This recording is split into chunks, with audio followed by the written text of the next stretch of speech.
A continuación, tenemos una invitada a la cual le hemos realizado una entrevista. ¿Cuál es tu nombre y quién eres? Bueno, mi nombre es Paula Castillo, tengo 22 años y soy estudiante de creación literaria de la Universidad Central y también pertenezco a los talleres distritales de poesía, Ciudad de Bogotá. Bueno, además tengo un canal en YouTube donde intento acercar la poesía a medios digitales y audiovisuales. Entonces el canal se llama Dividendos del Silencio y cada semana subo un video leyendo algún poema o algún poeta. ¿Cuál es tu relación con la literatura? Bueno, pues aparte de el nivel académico profesional que la literatura pueda tener en mi vida, siento que, pues que hay una relación mucho más de vida como cercana con la literatura porque es algo que hago, digo que llevo haciendo las 24 horas del día hace, hace ya varios años. Desde los 15 empecé a ir a talleres y pues entonces ha sido como la compañera.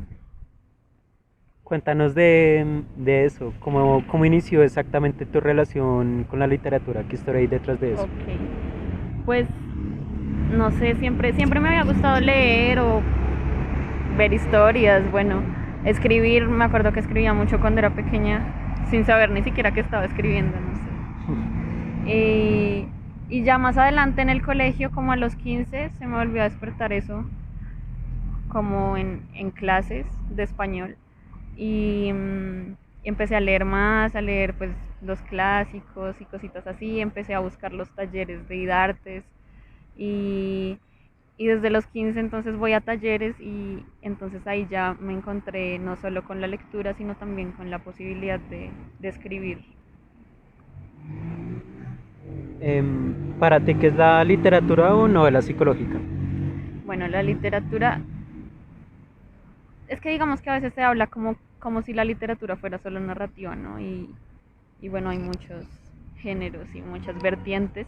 Entonces, bueno, la literatura psicológica principalmente es la que aborda, sí, las características internas de un personaje o sí, de unos personajes. Em, pero yo estaba pensando que también, pues por ejemplo, en la novela o en la narrativa, eh, se puede ver, digamos, con novelas como La Metamorfosis o como El Lobo Estepario de Germán Gess, que es como una introspección a los personajes.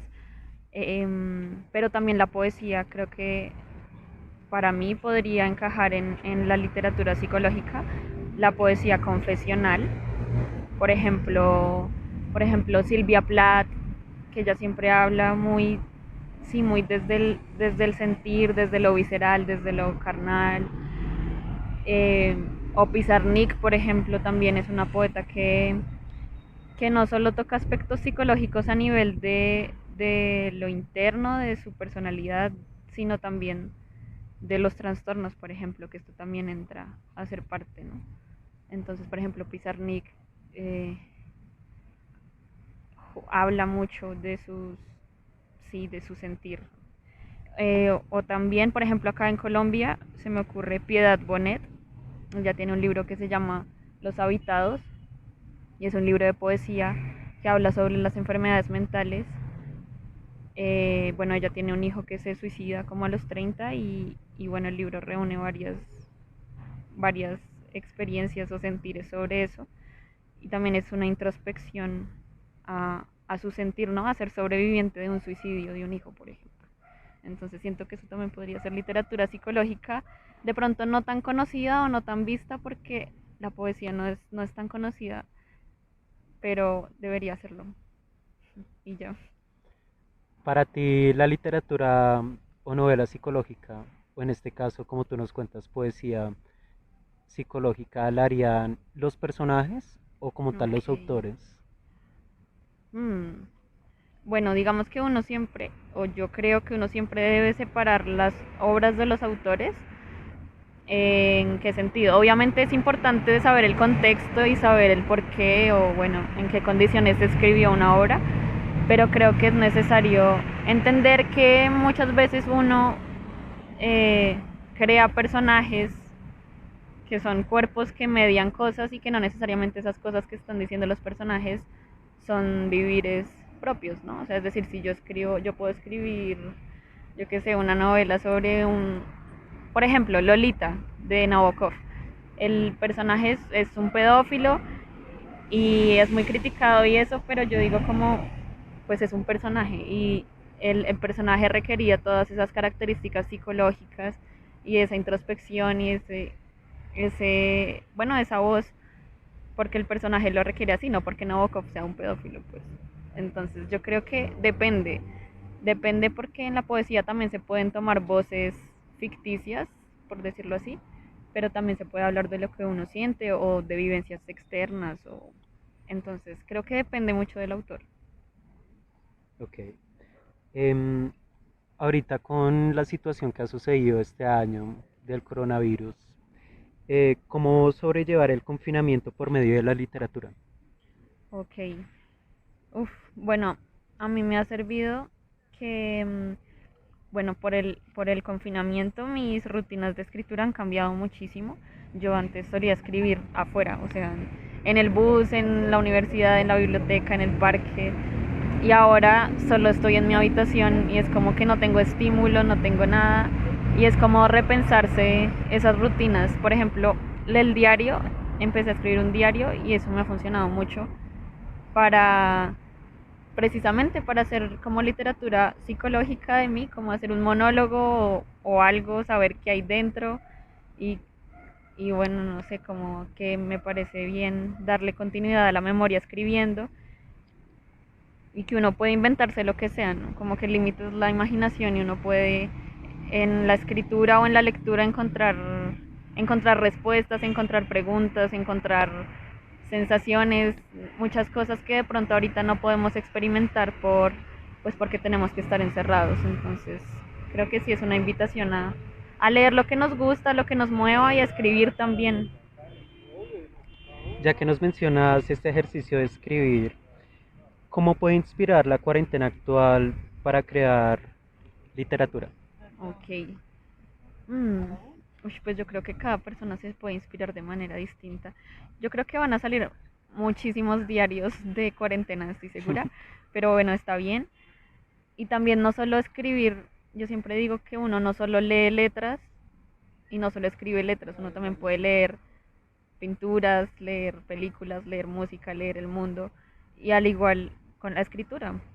No necesariamente la literatura o la poesía o pues yo hablo por la poesía porque es lo más cercano a mí, está solo en las letras o en los libros, uno también puede crear cosas que se conecten, por ejemplo, no sé, hacer collage, hacer cómic, hacer, yo qué sé, hay tantas cosas que se pueden hacer y es como no dejarse contaminar por todo esto que puede ser difícil como estar encerrado, sino como botar toda esa energía y canalizar las energías malas también es bueno y la rabia es buena sentirla y todo esto, pero hay que canalizarlo y si es en crear, mucho mejor. Hay una canción de Spinetta que dice que, que hay que crear para que el mundo esté bien, que se llama Quedándote, oyéndote, dice algo así como deberás crear.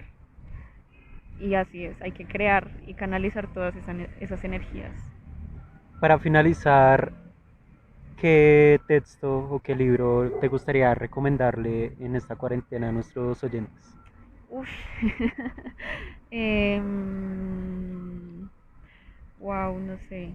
Bueno, a mí voy a recomendar a un autor que se llama Fernando Pessoa y él tiene un libro que se llama Poemas de Alberto Cairo. Alberto Cairo fue un personaje creado por él, un heterónimo, y este personaje es como del campo, es poeta y es muy filosófico y siento que es un poeta que a mí en lo personal me ha sacado de como de lugares muy oscuros y me ha hecho entender que la tristeza y las cosas negativas son naturales y hay que sentirlas y no sé, es mi percepción, pero es un poeta filosófico muy bonito, muy luminoso. Entonces creo que eso les recomendaría. Bueno, Paula, muchísimas gracias por tu participación en este podcast Bueno, Ale. para Epidemia Literaria y hasta luego, que estés muy Bueno, bien. muchas gracias.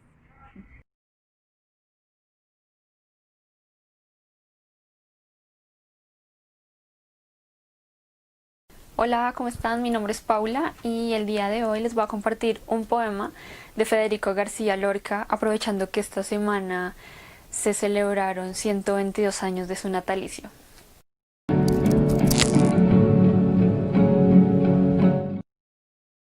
Infancia y muerte. Para buscar mi infancia, Dios mío, comí naranjas podridas, papeles viejos, palomares vacíos, y encontré mi cuerpecito comido por las ratas, en el fondo del aljibe con las cabelleras de los locos. Mi traje de marinero no estaba empapado con el aceite de las ballenas, pero tenía la eternidad vulnerable de las fotografías, ahogado, sí, bien ahogado. Duerme, hijito mío, duerme, niño vencido en el colegio y en el vals de la rosa herida, asombrado con el alba oscura del vello sobre los muslos, asombrado con su propio hombre que masticaba tabaco en su costado siniestro. Oigo un río seco, lleno de latas de conserva, donde cantan las alcantarillas y arrojan las camisas llenas de sangre. Un río de gatos podridos que fingen corolas y anémonas para engañar a la luna y que se apoye dulcemente en ellos. Aquí, solo con mi ahogado, aquí, solo con la brisa de musgos fríos y tapaderas de hojalata, aquí, solo, veo que ya me han cerrado la puerta, me han cerrado la puerta y hay un grupo de muertos que juega el tiro al blanco y otro grupo de muertos que busca por la cocina las cáscaras de melón y un solitario azul inexplicable muerto que me busca por las escaleras, que mete las manos en el aljibe mientras los astros llenan de ceniza las cerraduras de las catedrales y las gentes se quedan de pronto con todos los trajes pequeños. Para buscar mi infancia, Dios mío, comí limones estrujados, establos, periódicos marchitos, pero mi infancia era una rata que huía por un jardín oscurísimo, una rata satisfecha, mojada por el agua simple, una rata para el asalto de los grandes almacenes y que llevaba un anda de oro entre sus dientes diminutos. Infancia y muerte, Federico García Lorca.